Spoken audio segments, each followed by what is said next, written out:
Daou. Bonsoir, Monsieur le Président, et à tous. D'emblée, je signale mon accession récente au Conseil d'administration du RAPLIC.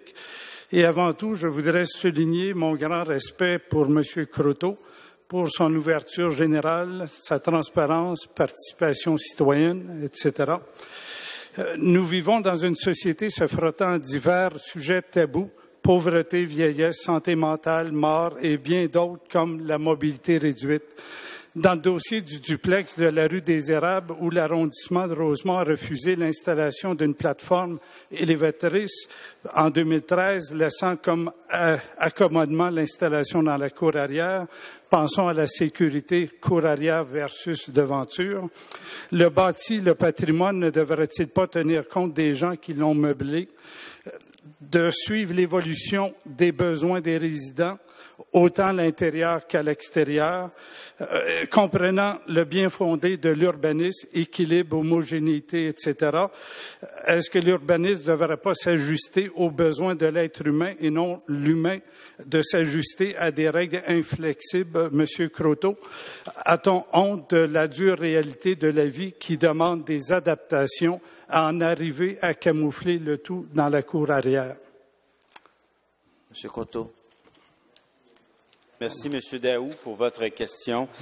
Question très complexe et dossier aussi complexe. Ce serait difficile en à peine quelques minutes ici d'expliquer tout ce qui s'est fait dans ce dossier qui a pris beaucoup de temps. Vous savez, l'émergence de cette demande qui était venue à l'arrondissement provenait d'un programme de la Ville de Montréal qui avait autorisé un financement d'installation d'ascenseurs, parce qu'on ne parle pas ici d'une plateforme élévatrice comme on voit couramment d'un étage là, qui est ouvert. On parlait d'un ascenseur fermé, vitré, en métal, donc recouvert avec sécurité, et qui demandait une installation particulière. Et d'ailleurs, si vous regardez la plupart des plans, tout ce type d'ascenseur est toujours installé en arrière-cour.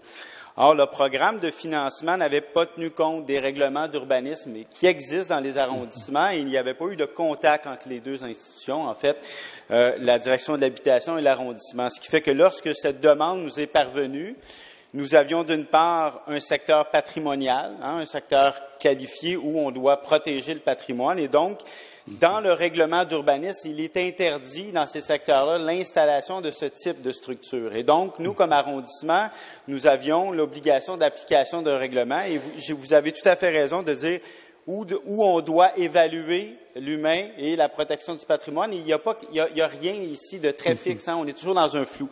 Et on a demandé un avis juridique du contentieux de la Ville de Montréal pour nous aider, pour nous guider. Et ce qui a résulté par le fait de notre interprétation du règlement d'urbanisme qui a été fondé et qui a été confirmé par la Ville de Montréal. Par contre, on nous a dit qu'on avait l'obligation d'accommodement raisonnable. Et ce qu'on a décidé de faire avec les demandeurs, c'est de leur offrir justement l'installation en arrière-cour et de leur offrir un déneigement personnalisé avec un organisme qui allait pelleter jusque dans leur cour pour leur permettre une sécurité et un accès honnête et honorable à leur plateforme, tout en préservant. Donc, on avait la juste part. Et malheureusement, dans cette situation, l'accommodement raisonnable a été refusé. Cela dit, ça a permis à la direction de l'habitation de corriger le programme et faire en sorte que ce genre de situation-là ne se reproduise plus et pour éviter que, dans le fond, le programme de financement viennent en concordance avec les plans d'urbanisme de l'arrondissement pour éviter que des citoyens se retrouvent dans un piège administratif de la sorte. Merci de votre réponse, M. Question complémentaire, M. Daou.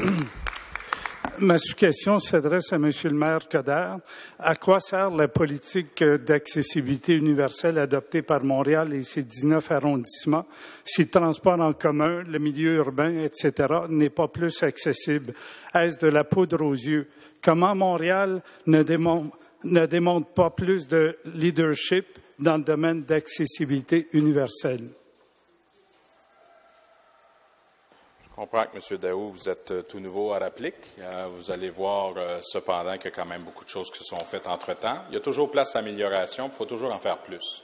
Parce qu'on veut s'assurer, comme regardez, je sais qu'à Ville-Marie, au niveau des terrasses, plus grande accessibilité, on regarde au niveau du Vieux-Montréal où on va organiser au niveau des rues pour s'assurer que les gens à mobilité réduite puissent y avoir accès. Donc, qu'on me dise que, puis au niveau des politiques de transport, qu'on me dise qu'il n'y a rien qui se fait. Excusez-moi, là, vous êtes peut-être enthousiaste de votre nouvelle adhésion, mais très certainement, on doit travailler en partenariat et de s'assurer que tous et toutes, on puisse avoir une chose, un objectif, c'est de s'assurer que c'est pas parce que quelqu'un a une mobilité réduite qu'il n'a pas le droit à sa place au soleil. Donc, il faut s'assurer ensemble, tant au niveau de l'accessibilité des bâtiments, on peut parler de l'hôtel de ville ici, comme les autres institutions.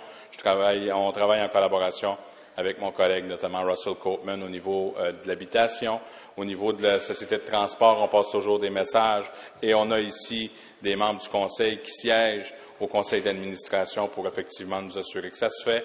Entre-temps, il y a aussi des réaménagements qui se font dans plusieurs métros. C'est pas suffisant, mais il y a quand même de l'argent qui est investi pour que ça se fasse. Il y a aussi des choses simples comme s'assurer qu'au niveau des accès aux trottoirs, que les gens à mobilité réduite puissent aussi y avoir accès.